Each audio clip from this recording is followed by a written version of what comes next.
I'd say that's something I've definitely learned by working with so many mixed clients today, is that the dominant players in the market are not just the only players, and there's still room to find product market fit in certain pockets. I'd say that's something that has definitely become apparent to me.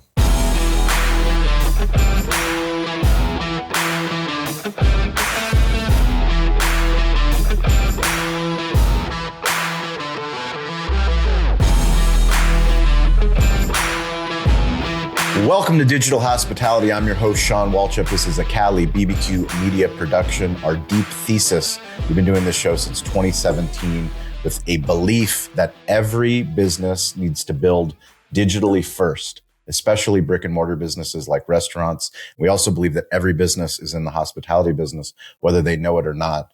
Our goal on this show is to connect with operators, technologists, people that are actually doing the work in our industry, to highlight the best practices, what we've learned, the mistakes that we've made, and how we can move forward as an industry. Really excited today. We get to have a chief revenue officer conversation. Chief revenue officer. I've never had a CRO, a fractional CRO, somebody that's living at the intersection of sales and marketing on the show. So I'm really excited. Matt Lattanzio. Is that right? Totally butchered it, but it's totally butchered it. Say the last name again. Matt Lattanzio. Matt Lattanzio. Well, I know Matt. I don't know how to say his last name, but I'll learn. Lattanzio. Matt, I'm really excited to have you on the show. We've got an incredible audience, people that have been, maybe they're new, maybe you're new. If you're new, welcome to the show. One of the most important things that we do on this show is talk about the mistakes that we made. I have young children. I've got an 8-year-old boy, 6-year-old girl, and I always teach them, why do we fall? And it's, we fall so we can get back up. And the shows where we have shared our biggest failures and the projects where we thought we were going to succeed and we failed is typically when we get the most feedback. So hopefully you can share some experience on the restaurant side, and then now what you're doing with all the brands that you work with that hire you to help their go-to-market strategy. So let's start with your restaurant background. Yeah, sure. So I was formerly the VP of marketing at Hero Certified Burgers. So we are a 55 plus fast casual burger chain, sort of the first organic grass-fed beef, sustainability focused brand in the area. So asking for like the biggest, so I'd say you asking directly, the biggest losses in that area, biggest times we've lost. I'd say understanding like the franchisee on the ground concerns and having enough empathy up front. I'd say that, obviously working between head office and your franchisees is often contentious. There's challenges, and I'd say, initially didn't have enough understanding. So what I did is I spent a week working the grill and working right on site with the team, and it definitely opened my mind and eyes to some of the challenges they were dealing with on a day-to-day basis, and it allowed me better understanding to interact and support them at the head office level.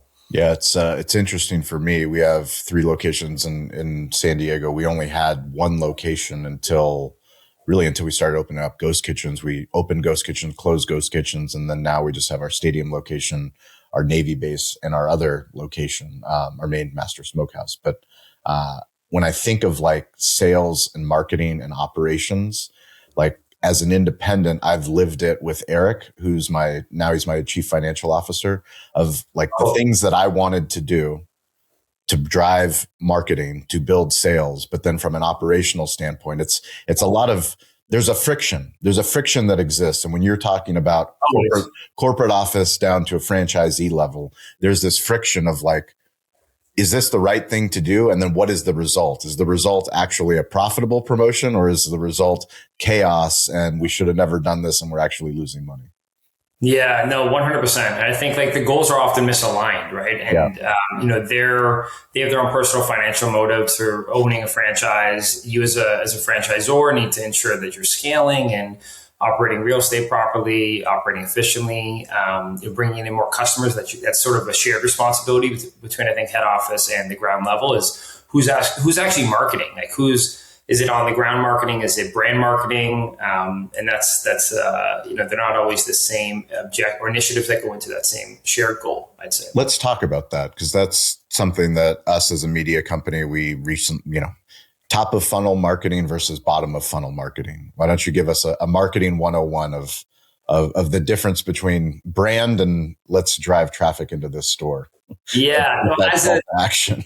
it's so funny. Like it differs obviously between brick and mortar versus B2B SaaS. I've worked in both, and I'd say like if we just separate the two, in brick and mortar businesses, I think it's very similar. Like I think brand drives thought. It drives your consideration for the product or the service, and demand, which is where I spent most of my time in my career, which is demand generation, is really about taking that demand and turning it into action, whether that's leads for a SaaS company or whether that's orders through the drive-through or to the store. So, there's two different goals there. And often a lot of folks forget about building awareness, right? And building top funnel. And it's so much about like drive me more leads or get me more sales. But, if you're in a crowded space with a competitive product with not a lot of differentiation, there's, you can easily get lost in just spending inefficiently at the bottom of the funnel. The way that I look at like building out sales funnels is really about balancing, all elements of it. It's not just about, because you can only buy so much demand if the demand does not exist, right? Yeah. So, if no one's heard of your brand or service, you can't really find them. And, it takes that coverage to be able to make that bottom funnel more efficient. We've got a lot of restaurant tech brands, leaders that listen to this show, interested from a restaurant perspective, obviously interested from a sales perspective, B2B. Let's talk specifically about the work that you're currently doing. So your current work and your scope, and why did you find product market fit so fast? That's a good question. Well, formerly I was the head of revenue at 7Shifts. So I was there for our scaling years from really 4 million in ARR to 20 million in ARR. So I learned a ton, and I really learned a lot about the ecosystem and the restaurant tech ecosystem, and from POS to scheduling to ordering to loyalty, rewards, training. Within our partner ecosystem. Since, planting my own flag as a fractional CRO, most of my clients are still in the restaurant tech space, so non-competing. I'd say what I've learned is that there's still a lot of market share to be had. I think working in a kind of a siloed space when you're an operator for one particular brand, you just sort of think that you've acquired so many customers, there can't be any more customers to acquire. But just realizing how massive the market actually is and seeing just how many new POS companies I find out every day, or new scheduling tools or new XYZ tools. Those brands and companies are there because there's a demand for them, and there's just a big market share to acquire. So I'd say that there's still room. I'd say that's something I've definitely learned by working with so many mixed clients today, is that the dominant players in the market are not just the only players, and there's still room to find product market fit in certain pockets. I'd say that's something that has definitely become apparent to me. Let's take an even bigger look. Total addressable market, the market. I know, obviously 7Shifts is based in Canada, but me doing the work that I do, I'm fortunate to talk to restaurants in different parts of the globe. I'm also able to talk to tech companies in different parts of the globe that are coming stateside. What I find super interesting is I think all of us collectively underestimate the total addressable market. Yes. Like what it is today in 2026 versus, the tech tools and the ability that we have to build phenomenal products, and not only build phenomenal products, but get the word out from a brand perspective on platforms like YouTube, like this podcast on Spotify and Apple Podcasts, and repurposed on LinkedIn and YouTube. Like there is so much opportunity for us if we're willing to do the work. The problem is the work is so easy to do, meaning like you got to start doing it. And most people start and they're disappointed in the results, so they stop. Can you talk through a little bit about, like, from a marketing standpoint, B2B SaaS specifically, why do people stop? Like, why are companies so eager to get started when they build a great product, but then they actually start doing the work and realize it is hard? You have to keep doing the work. Yeah, like you can have an absolutely phenomenal product in the market, and a lot of my clients do. And you would think that go-to-market would just come easily when you have such strong product market fit. But the mechanics of building a really efficient, repeatable go-to-market motion is just hard. Like they're just flat out difficult. It takes a lot of grunt work. It's a lot of prospecting. It's a lot of building sales funnels. It's a lot of building sales processes that you can then repeat through your next deal. What I often see is that, they've won a few deals and everything seems like it's going so smoothly, but to be able to repeat that at scale is what's really difficult. Where you may have a few customers that love you and are so supportive of the product, but to build that trust and the efficacy with, the next 20, 30 clients that you're signing seems to be, I think, where a lot of folks get stuck. That's really where I sometimes come in to help, is to kind of unlock that growth for them and build in the processes that I've known to be, to build more repeatability and to unlock more, more from their pipeline. But I see them get stuck for the reasons of they just don't understand what go-to-market principles can be repeated. Like often it's based on channel. You'll go to a trade show and you'll get a bunch of leads, and then you will go to your next 3 trade shows and get no leads and not understand why you weren't able to repeat that magic. And I think they often think that if you're investing in one channel and it's serving you well, you can just keep investing in the channel the same way by, without adapting or building or even just hedging your bets, right? By experimenting with what growth channel is going to be the best growth channel for your particular business. So I'd say that's where I see things get stuck, is they see some traction, sign a few clients, the clients love you, and you start to feel good about yourself. You're like, all these clients love us, the next 20 must love us. And I'm sure that's often true. But I think the challenge is getting that message out to market and building that repeatability. Tell me the difference between a go-to-market strategy for a B2B restaurant tech company for SMB versus mid-market. Oh, it's so different. I'd say it's so different. I'd say the biggest thing, this is very mechanical and technical, but you really need to have a product-led growth function at your business if you're focused on SMB. So what I often tell my clients is it's just frankly inefficient for you to spend sales expertise and pay an account executive to close a deal if your average contract value is $50 a month. Like the math will never work unless they're closing 70, 80, 100 deals a month, which is unlikely that you'll get to that velocity. The engine just doesn't work unless you're able to layer on a product-led growth strategy with maybe a bit of sales assist. So maybe you identify within that product-led strategy folks that maybe need a bit of a sales push, and then you can have a blended approach, which is what we did at 7 Shifts. It was primarily free trial, get some product, get in the product really quickly, no credit card, get some value, and then either check out through your own self-driven process or have a bit of a light sales touch. And I find that, a lot of businesses that are focused on SMB are still going through that old AE, SDR to AE motion, where you're having folks book meetings, like you're having a separate group of folks, close meetings, and the math will just never work. So I'd say for SMB, you need to consider product-led growth and find really efficient growth channels that you can leverage. Whereas with mid-market, if you sign one 300 location restaurant or even more, often you don't need that much. You need 3, 4, 5 deals a quarter for you to sustain on your financial plan. So the channels are different. It's heavily sales-handed. So often there you see full cycle AEs that are used to working mid-market deals. They're coming in with a built-in pipeline. You don't often see SDRs in that ecosystem either, because operators like a VP of operations or a COO of a 300 location restaurant brand is going to want to talk to an account executive who understands the market and is experienced selling to similar operators who you build trust and rapport with.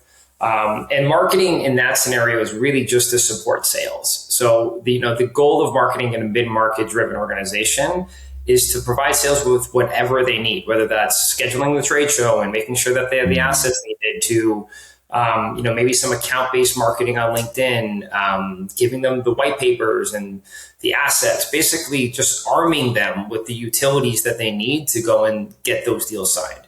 I think that's the main difference that I find in those two motions. And they're incredibly different. And it's really hard to do both. I'll say that's also like a warning for me. Anytime an SMB client wants to move up market too quickly, I always warn them that, you really need to build almost siloed go-to-market funnels here. It's not the same attraction that can build both.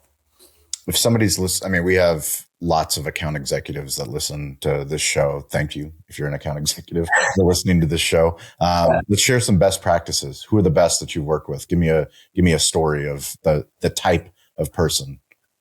Yeah, that's a great like in terms of profile for AEs for restaurants. I think one, not to say that you have to have worked in a restaurant, but I think it does go a long way when you understand the operations. I'm a big fan of the Sandler methodology of sales, and the first foundational element of that is rapport and bonding, and that doesn't come from shooting the shit over the weekend. Like it comes from being an established, like you understand the ecosystem, you understand the operators, you know their pain, you've worked with similar businesses at their scale and size. That's where you really can build that rapport. And if you're an AE who knows that business, and that can come from you just working in the industry for a while and understanding your buyer and spending time with your customers. It doesn't have to come with you manning the grill, as I said earlier, but I think understanding the customer base is key. That's the biggest advice for people trying to sell to restaurant operators today, is that if you don't understand the job of a VP of operations or a director of operations, which is an incredibly difficult job, they're not going to give you the time of day. They're not going to think that you can sell to them or understand their pain enough.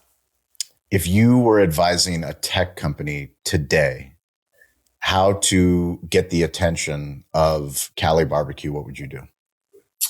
I'd say find the vehicles that they're most comfortable with. So obviously there's the podcast, but I think, getting on the podcast and trying to pitch you directly, I've seen that happen too, actually. But, I find people pitch me in all different types of ways. I'm sure, right? Like they get on the podcast. The most creative ways. Yes. Yeah. Be creative. I say, that's actually another good point you brought up is know who you want to sell to. Right. Because often they don't know that Cali Barbecue is in my target account list. Like you'd be shocked at how many companies are operating without a target account list. Right. And what is a target account list? Let's start there.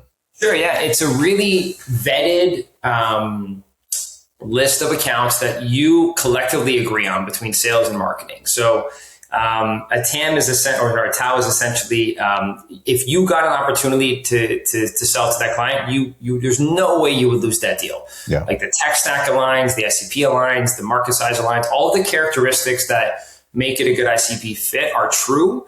Therefore, there's no excuses why you're not winning the deal. So when marketing brings in that lead from the target account list, or if it's a shared accountability to bring in that lead, there's a lot of responsibility on sales to close the deal. And I love that handshake between sales and marketing when you have that shared accountability. And that can be done in different ways. Like with SMB funnels, it's done through qualification and ensuring that you have the right, marketing qualified lead characteristics and that you're agreeing upon it and that sales is accepting the lead. I always say this, if sales accepts the lead, then why didn't you close it? Like, don't come back and tell me the leads are shit. Like, give me feedback if that's fine. Like, I love feedback from sales, but I like helpful feedback. And also it goes back to what we agreed on the accountability side. So with a target account list, it's also small. So you're thinking 1,000 accounts, 2,000 accounts at max.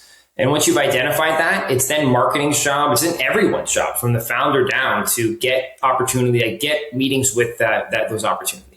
And that should be your singular goal. And your KPIs should be driven on your account penetration of the target account list, right? So how deep can you get into these accounts? Have we had second meetings? Have we identified the buyers and the stakeholders, right? That's really where your success comes from, not by driving leads that are not on the target account list or just elsewhere, or maybe they're not as qualified. So let's talk to the restaurant tech startups out there. What is the best advice for trade shows in 2026? We're going to a few this year. I through a few of my clients. I think we'll see each other. You will be at a lot. So if you're watching this, if you're listening to this, please subscribe. Follow me on Instagram at Sean P. Welchef, but we post all of the trade shows. We have partnerships with Informa. We've got partnerships with Food on Demand. We're going to be at all the major trade shows. And obviously, if you watch this show, if you listen to the show, we want to connect and get you in front of, introduce you to some amazing people. We have a rising tide community of amazing owners, operators, and tech founders. We'd love to get you at the trade shows, creating content and connecting. But yeah, go ahead, Matt. What's best practices? No problem. I'd say know who you want to talk to. So understand who's attending the show. It's all about the pre, during, and post show. So I'd say it's not all done at the show. I think oftentimes brands think that they can just set up a booth and just great leads are just going to walk into the booth and ask them to talk to them. And that does not happen. So You'll often get a list of exhibitors or attendees from the conference coordinators in advance. Reach out to them on LinkedIn before the show. Let them know that you'll be at the show. Offer to connect in person as the next step in your sales cycle. Use the show as an accelerant to sales cycles that you're already working. Don't just expect that you're just going to drum up a bunch of new sales cycles while at the trade show. You should have your list ready of who you want to speak to and who you want to connect with. And then follow up is key. So, once you've had the beers at the happy hour and you've gone for dinners and all that kind of goes away and fizzles out quickly unless there's a strong follow up. So schedule next steps while you're there. Like, let's connect, like, get something on the calendar for the week after the trade shows. The thing with trade shows is like any trade show with any industry, right? It's sort of like a break for them, right? These are operators who are in the weeds every day. Yep. You get an opportunity to go to a trade show for 3 days in Las Vegas, and it's fun for them. It's an unwinding opportunity, but then the business hits them when they get back, and then they have to just operate everything else. So I'd say use that time to communicate and get them excited, and then schedule that follow up for when they're back. I'd say it's the biggest step that I have. Yeah. What is a question that I should have asked you about, given your experience and the audience that we're able to talk to?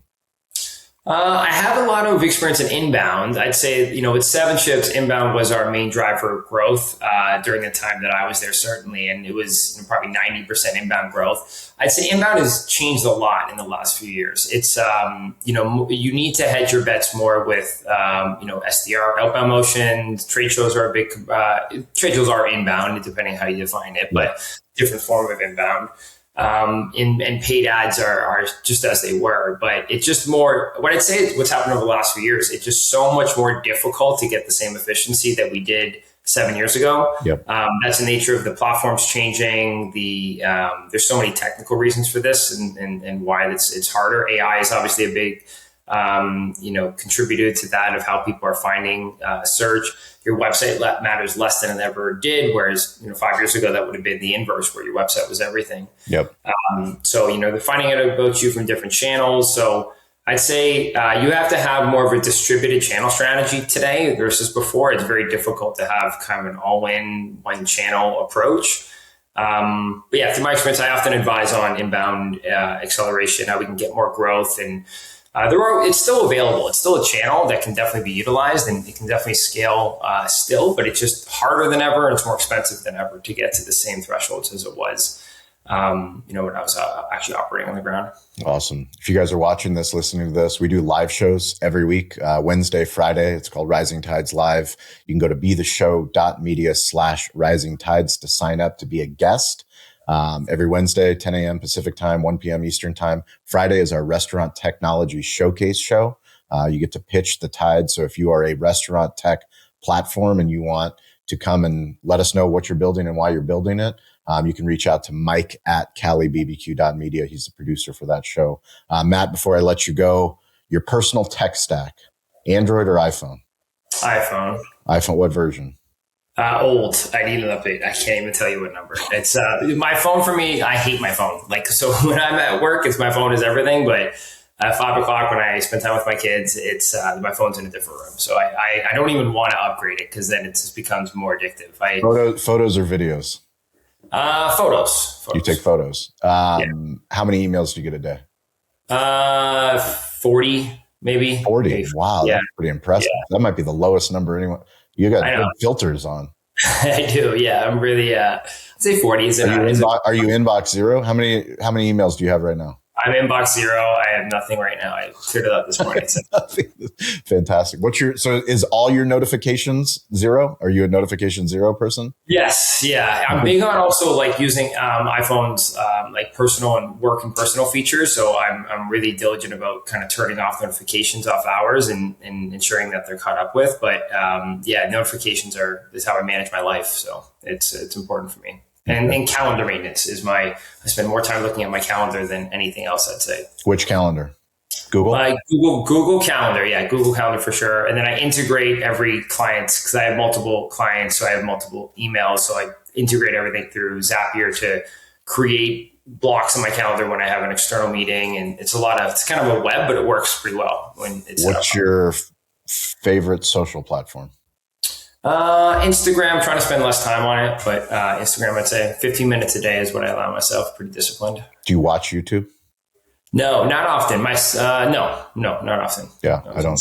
I've actually just started recently watching YouTube, and I mean, I'm an elder millennial. I'm 44, so YouTube wasn't like the thing, but we're doing a lot more YouTube content. So I need to be in the ecosystem to understand the things that we like and the audience. So I'm actually spending a lot more time on YouTube than I ever have.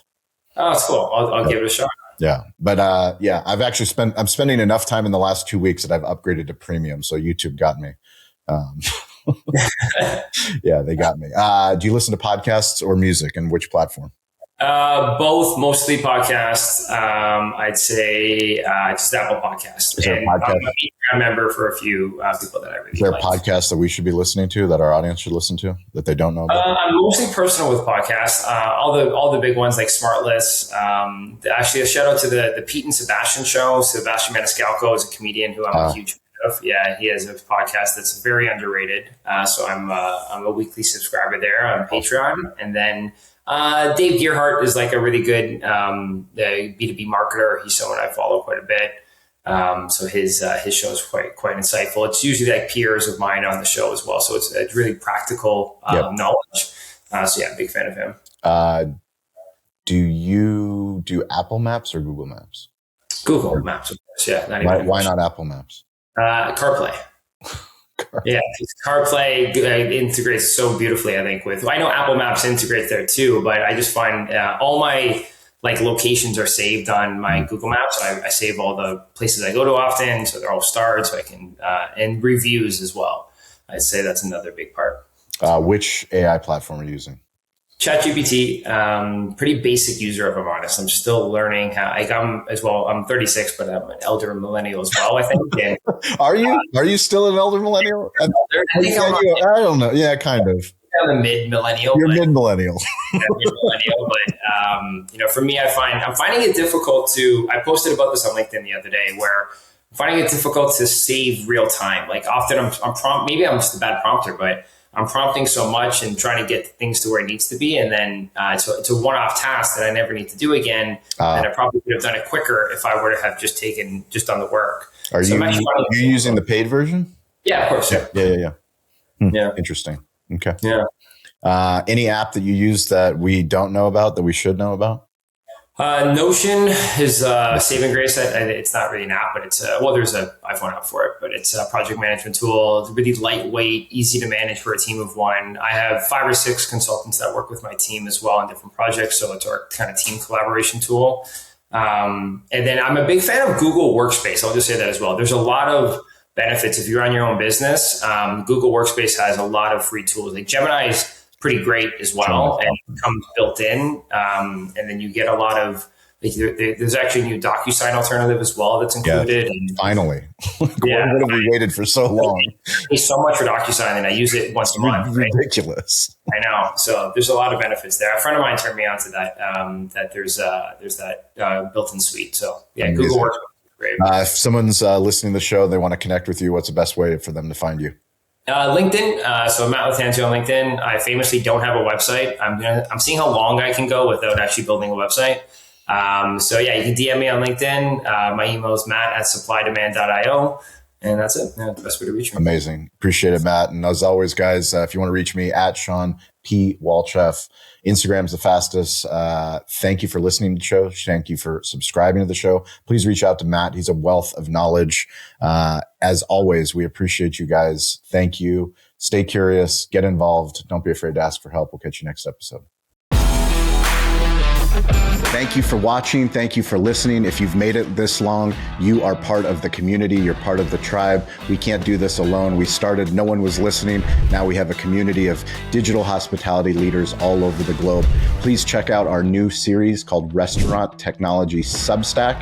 It's a Substack newsletter. It's free. It's some of our deep work on the best technology for restaurants. Also, go to YouTube and subscribe to Cali Barbecue Media. Cali BBQ Media on YouTube. We've been putting out a lot of new original content. Hopefully you guys like that content. If you want to work with us, go to betheshow.media. We show up all over the United States, some international countries. We would love to work with you and your growing brand on digital storytelling. You can reach out to me anytime at Sean P. Welchef on Instagram. I'm weirdly available. Stay curious, get involved. Don't be afraid to ask for help. We'll catch you next episode.